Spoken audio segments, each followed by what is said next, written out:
Welcome to Policy on Demand's Week in Review. I'm Pam Olson. What would you tell clients are your takeaways from this week? I've got three key takeaways for this week. First, from the other side of the pond, the European Court of Justice struck down the European Commission state aid case in Anji.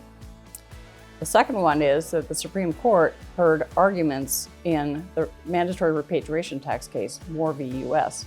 And the third is that negotiations continue in Congress on a year-end tax package, which may end up not being a year-end tax package. Which question related to policy did you get asked the most, and how did you respond?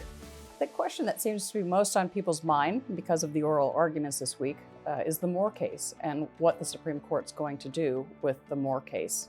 And the answer to that is, of course, we're going to have to wait to see how the opinion comes down, but based on the questions that the counsel for the petitioner and counsel for the government got during the oral argument, it seems like the decision may well favor the government, and the challenge will be whether the Supreme Court can write a decision that is narrow enough to uphold the mandatory repatriation tax, but not so broad as to open the door to a wealth tax.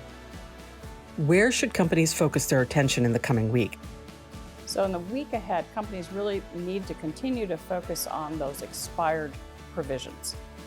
By the time we get to the end of December, we'll of course be 2 years with the provisions having expired. As we get further out, we end up with more questions about whether Congress should be reinstating things retroactively.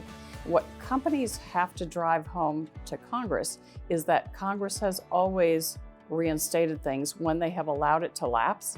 And in the case of R&D in particular, the U.S. lags behind other countries in the incentives it offers, but companies stay here because they assume that Congress is going to put the provisions back in retroactively.